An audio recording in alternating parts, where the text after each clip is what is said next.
요한계시록을 보면 7년 대환란 때 크게 세 가지 재앙이 임한다고 말씀을 합니다. 인봉재앙, 나팔재앙, 대접재앙이 그 세 가지 재앙입니다. 세 가지 재앙 가운데 인봉재앙과 나팔재앙은 전 3년 반에 임할 재앙이고요. 후 3년 반에 임할 재앙은 대접재앙입니다.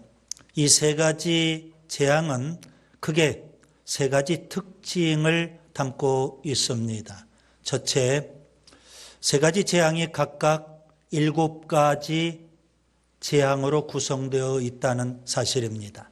인봉재앙도 7가지, 나팔재앙도 7가지, 대접재앙도 7가지입니다. 7번째 인봉재앙 속에는 7가지 나팔재앙이 다 포함이 됩니다. 그리고 7번째 나팔재앙 속에는 7가지 대접재앙이 또 다 포함되어 있습니다. 그 다음에 두 번째, 재앙의 정도가 갈수록 심해진다는 점입니다. 인봉재앙도 엄청난 재앙인데 인봉재앙보다 나팔재앙이 더 엄청난 재앙이고요.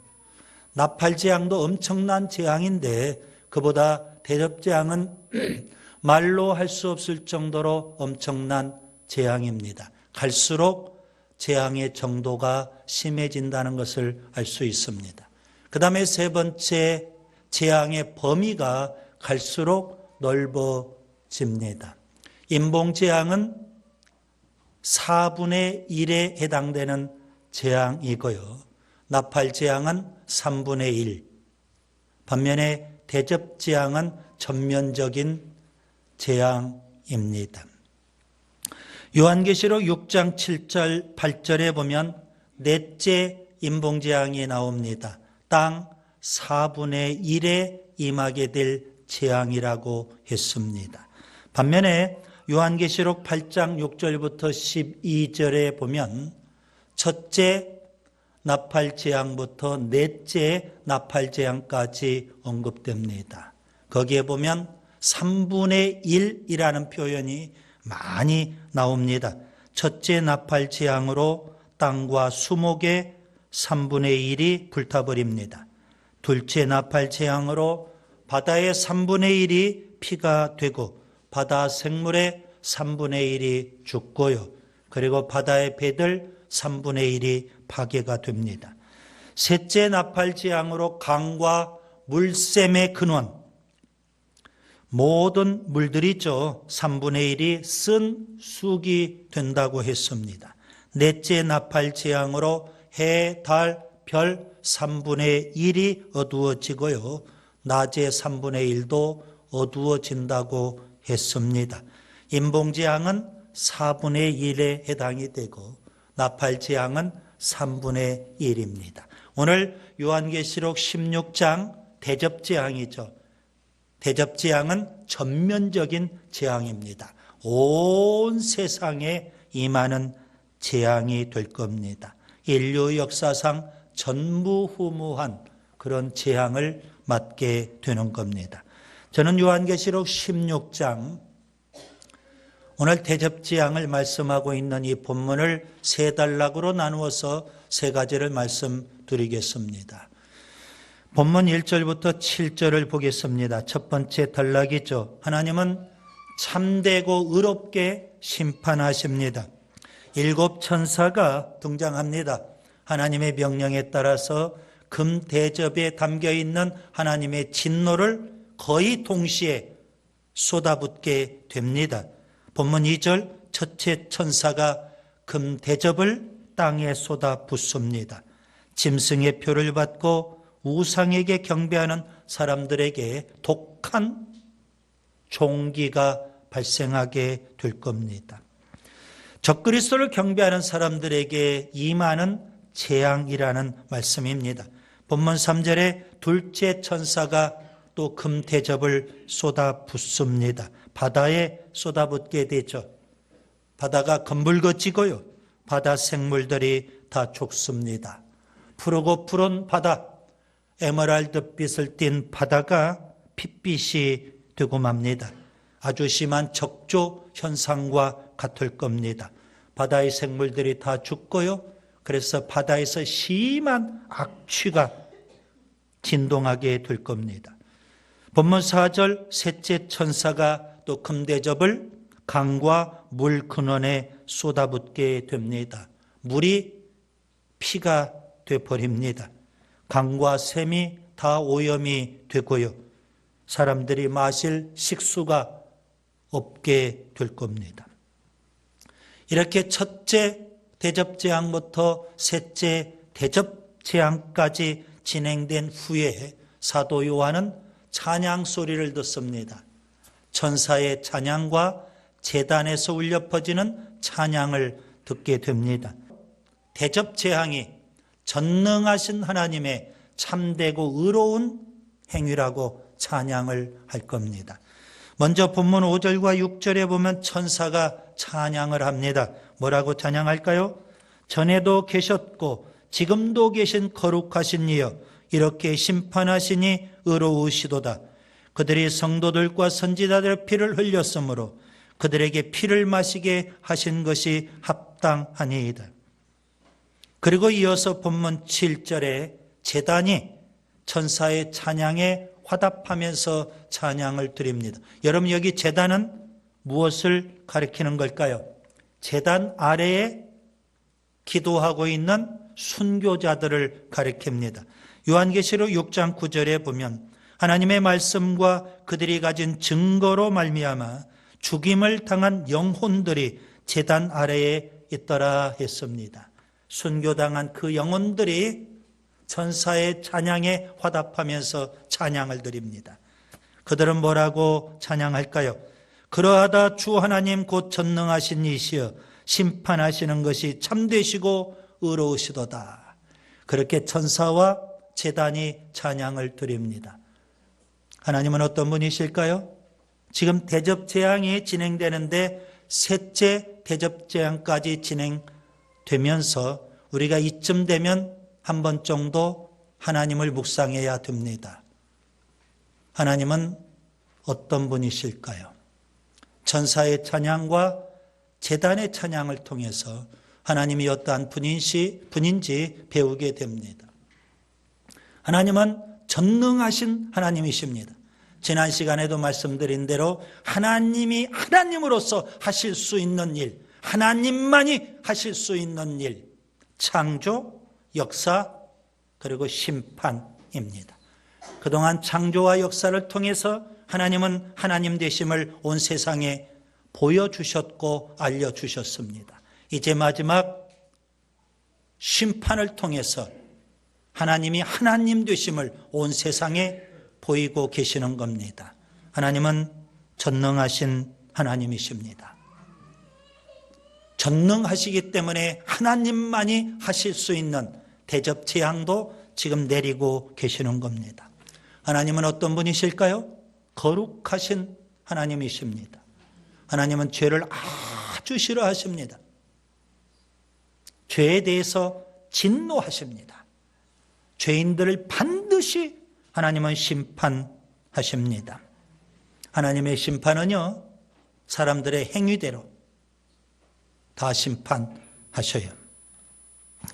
바울은 로마서 2장 7절과 8절에 하나님께서 각 사람의 행위대로 심판하신다고 말하면서 영광을 구하는 자에게는 영생을 주시고 불의를 행하는 자들에게는 하나님이 심판하신다, 그렇게 말씀합니다.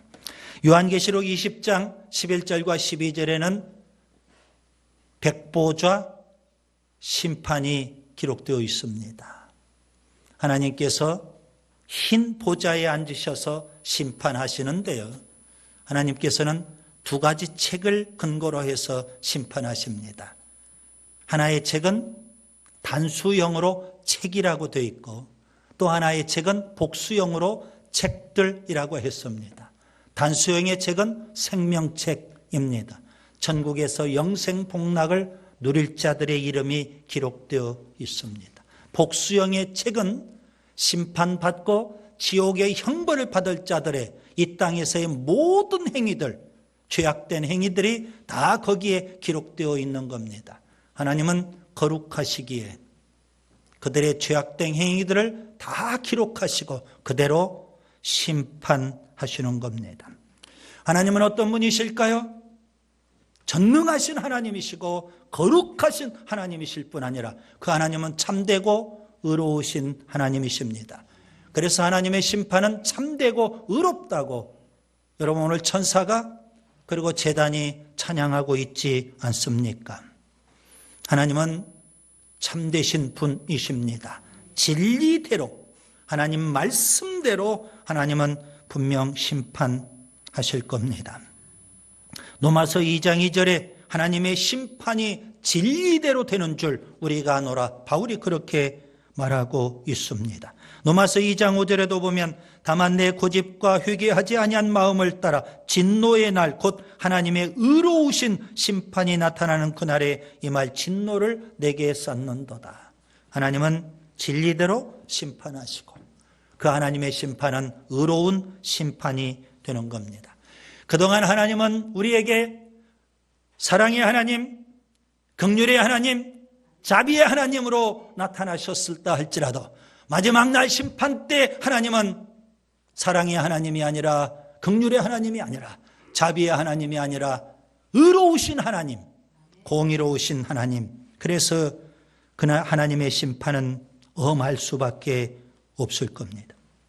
그 다음에 두 번째 단락 8절부터 16절을 보겠습니다. 적그리스도는 아마겟돈 전쟁을 준비합니다. 본문 8절에 이제 넷째 천사가 금대접을 해에 쏟아붓습니다. 뜨거운 태양열 때문에 사람들이 수없이 죽어가게 될 겁니다. 그런데 문제는 사람들이 회개하지 않는다는 겁니다. 하나님께 영광을 돌리지도 않고요, 오히려 하나님을 비방하고 있습니다. 본문 10절에 다섯째 천사가 또 금대접을 짐승의 왕자에 쏟아붓습니다. 짐승의 나라가 어두워지고요, 흑암과 질병과 종기 때문에 많은 사람들이 고통을 당하게 될 겁니다. 여러분, 여기 짐승의 나라는 후 3년반 때 적그리스도가 세계를 통치할 겁니다.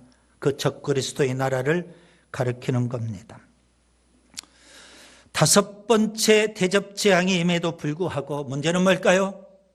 여전히 사람들이 회개하지 않습니다. 재앙이 심할수록 사람들이 더 발악을 하는 듯합니다. 하나님을 비방하고 회개하지 않아요. 본문 12절에 여섯째 천사가 금대접을 이제 유브라데 강에 쏟아붓습니다. 유브라데 강이 말라버리고요, 동방에서 오는 왕들의 길이 예비될 정도입니다. 그때 악의 삼위일체가 대단한 능력인 것처럼 기적을 베풀 겁니다. 온 세상 사람들을 다 미혹하고 온 천하의 왕들을 모으고 전쟁을 준비한다는 겁니다. 그 전쟁이 바로 인류 최후의 전쟁인 아마겟돈 전쟁입니다. 아마겟돈 전쟁에 대해서는 다음에 우리가 더 살펴보게 될 겁니다. 요한계시록 17장 14절에도 그리고 19장 10절에도 아마겟돈 전쟁을 말씀하고 있습니다. 아마겟돈이라는 이 이름, 어원적으로 따지면 무깃도의 언덕, 그런 의미입니다. 성지순례를 다녀오신 분들은 우리가 무깃도라는 곳을 가본 기억이 있을 겁니다. 지금 현재 이스라엘의 무깃도라는 지역입니다. 그곳은 아시아, 아프리카, 유럽을 잇는 교통의 아주 요충지입니다. 지형적으로 아주 중요한 지역이었기 때문에 그 지역은 역사상 전쟁이 끊이지 않았던 그런 지역이기도 합니다. 헬라의 알렉산더 대왕도 그 지역을 방문했다고 하죠. 프랑스의 나폴레옹도 그 지역을 찾아갔다고 합니다. 그리고 최대의 접전지라고 그렇게 평하기도 했다는 겁니다. 마지막 때 적그리스도의 세력은 예루살렘을 공격하기 위해서 무깃도, 아마겟돈이란 곳에 모여들 겁니다. 일찍이 스가랴 선지자는 그때의 일을 이렇게 예언했습니다. 스가랴 12장 3절에 그날에는 내가 예루살렘을 모든 민족에게 무거운 돌이 되게 하리니 그것을 드는 모든 자는 크게 상할 것이라. 천하 만국이 그것을 치려고 모이리라. 아마겟돈으로 모여든다는 겁니다. 우리가 잘 아는 대로 예수님은 감람산에서 승천하셨죠. 그 예수님은 감람산으로, 예루살렘에 있는 감람산으로 재림하시게 되고요. 적그리스도의 세력은 무깃도에, 아마겟돈에 모여들게 되고요. 그래서 인류 최후의 전쟁이 벌어지게 될 겁니다. 오늘 본문을 자세히 보시면 두 종류의 사람이 있음을 알 수가 있습니다. 본문 9절과 11절에 적그리스도를 따르는 사람들이 있습니다. 그들은 하나님이 나팔 재앙을 내리심에도 불구하고 회개하지 않고요, 오히려 더 강팍해질 겁니다. 하나님을 비방하고 하나님 앞에 영광을 돌리지도 않으며 적극적으로 하나님을 대적하게 될 겁니다. 반면에 본문 15절에 예수님을 추종하는 사람들이 분명히 있습니다. 그들은 예수님이 도둑처럼 재림하실 때 깨어있는 사람들입니다. 깨어서 벌거벗지 않고요, 깨어서 자기 옷을 지키는 사람. 여기 자기 옷은 어떤 옷일까요? 의의 옷. 예수님의 십자가로 이루신 의의 옷. 그 옷을 입은 사람들입니다. 적그리스도를 따르는 사람, 회개하지 않는 사람들에게 하나님은 심판하십니다. 반면에 예수님을 믿고 따르는 사람, 의의 옷을 입은 사람, 하나님께서 구원해 주십니다. 바울은 로마서에서 이신칭의의 복음을 전파했죠. 유대인이든 이방인이든 다 죄인이라는 겁니다. 그래서 하나님의 진노와 심판을 받을 수밖에 없다는 거죠. 그런 우리를 구원하기 위해서 예수님 이 땅에 오셨고 십자가에서 속죄 제물이 되신 겁니다. 그 속죄 제물이 되심으로 복음 속에 하나님의 의를 담아 놓으시게 됐어요. 우리가 그 예수님을 믿으면 복음 속에 담겨 있는 하나님의 의가 우리의 것이 되고요.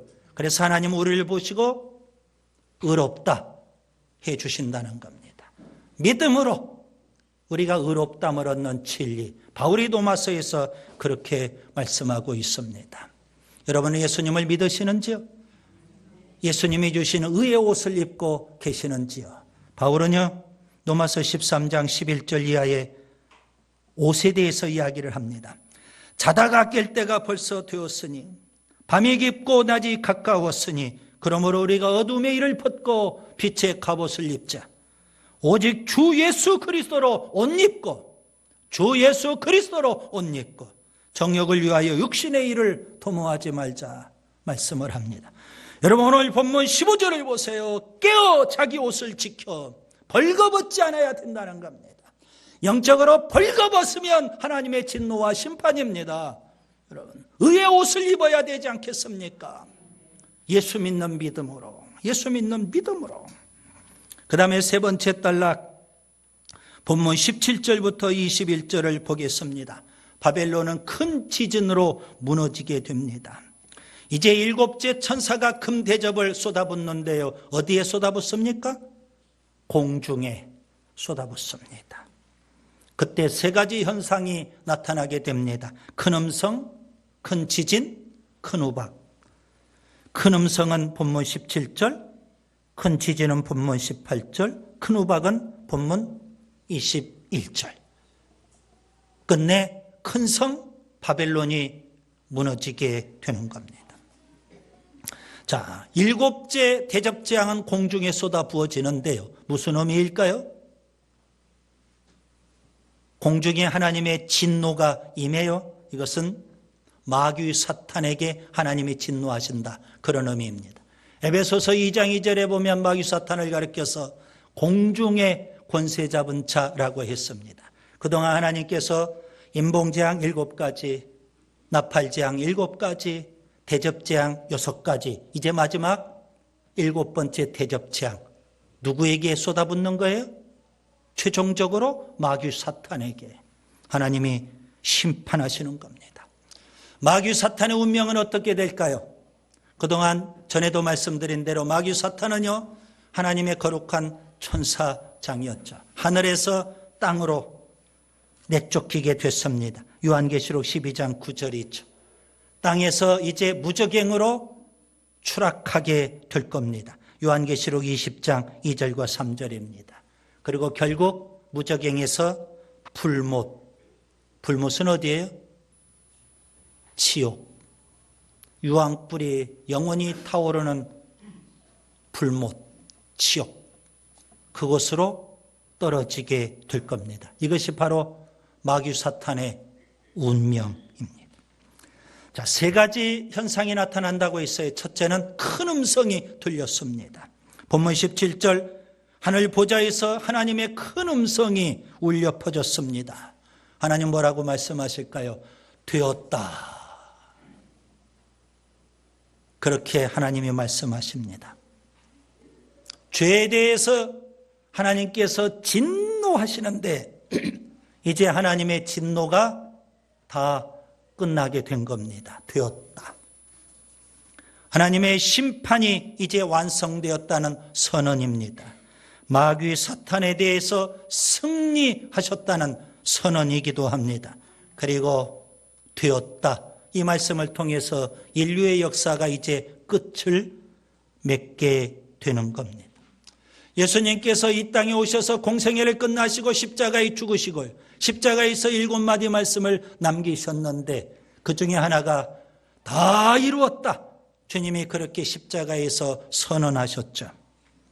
예수님께서 십자가에서 속죄 사역을 완성하셨다는 의미입니다. 여러분, 7번째 대접재앙은 악의 삼위일체 마귀 사탄에게 하나님께서 마지막 심판하시는 거고요. 마귀 사탄에게는 심판이지만 하나님의 자녀에게는 구원의 완성이 되는 겁니다. 그걸 교리적으로는 중생을 넘어서 성화를 넘어서 영화, 예수님처럼 영광스러운 모습으로 변화되는 구원의 완성을 의미하는 겁니다. 그 다음에 두 번째 큰 지진이 일어나게 됩니다. 본문 18절부터 20절에 보시면 그 큰 성이었던 바벨론이 무너지고요. 만국의 성들, 섬들, 산악들이 그 지진 때문에 다 무너지게 되는 겁니다. 그 지진이 얼마나 큰 지진인지요. 바벨론이 세 갈래로 무너진다는 겁니다. 만국의 성들이 무너지고 각 섬과 산악들이 다 사라질 정도라는 겁니다. 오늘 우리나라도 이제 지진에서는 자유롭지 못하죠. 이웃 일본은 우리보다도 훨씬 지진대에 있는 겁니다. 수많은 지진들이 지금도 계속되고 있는데요. 그 모든 지진들은 마지막 7번째 대접재앙 때 있을 큰 지진에 대한 전조현상이라고 보시면 됩니다. 그런 지진들이 계속되다가 마지막 때에는 엄청난 최후의 지진이 있게 되는 겁니다. 그 지진은요, 예수님이 재림하실 감람산에도 분명 영향을 끼치게 될 겁니다. 스가랴 선지자가 일찍이 그걸 내다보고 이렇게 예언했습니다. 스가랴서 14장 4절에 그날에 그의 발이, 여기 그는 재림하실 예수 그리스도를 가리킵니다.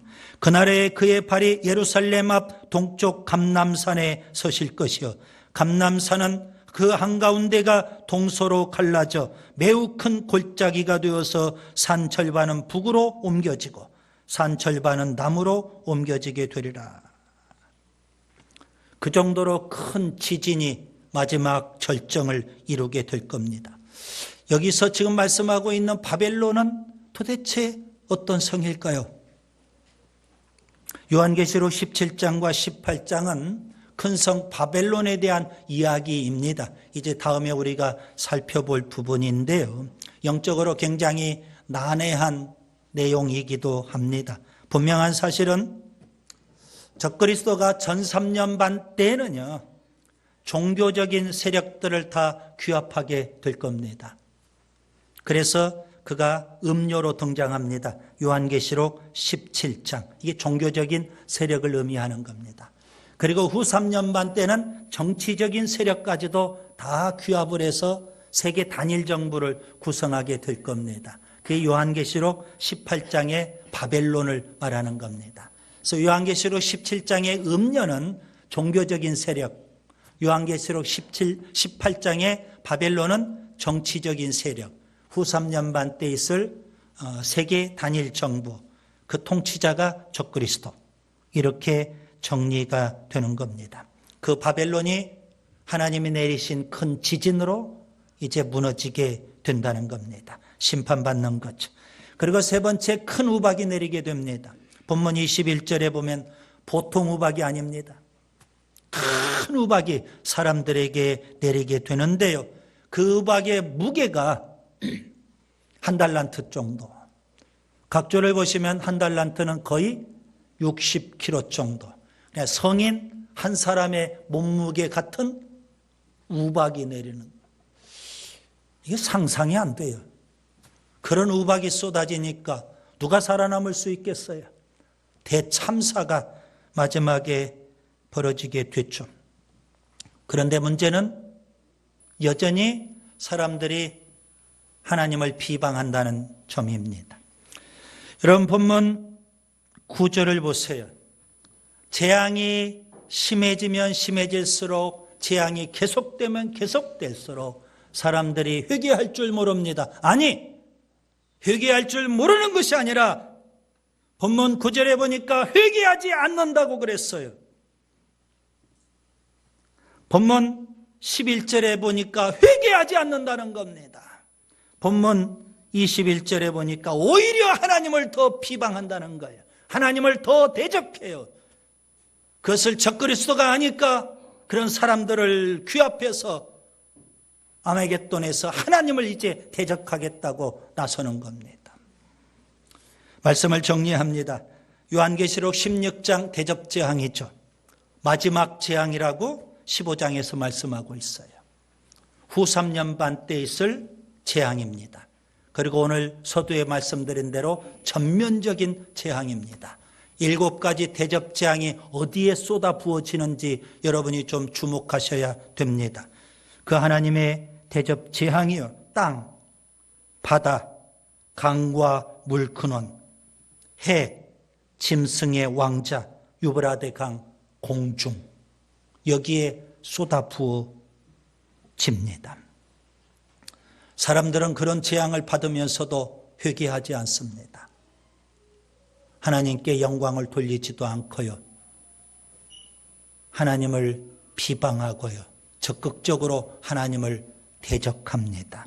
그래서 적그리스도는 사람들의 세력을 규합해서 하나님과 마지막 일전을 벌이겠다고 아마겟돈에 집결을 하게 되겠죠. 누가 하나님의 진노에서 구원받을 수 있을까요? 영적으로 벌거벗고 있으면 안 돼요. 깨어서 의의 옷을 입어야 돼요. 아멘. 어떻게 의의 옷을 입을 수 있어요? 복음 속에 나타난 하나님의 의, 그 의를 우리가 힘입어야 돼요. 예수 그리스도를 믿음으로 복음 속에 나타난 하나님의 의가 우리의 것 되고요. 그런 우리를 하나님은 의롭다 해 주십니다. 이것이 바로 바울이 주장한 이신칭의의 진리입니다. 여러분은 지금도 의의 옷을 입고 깨어 계시는지요?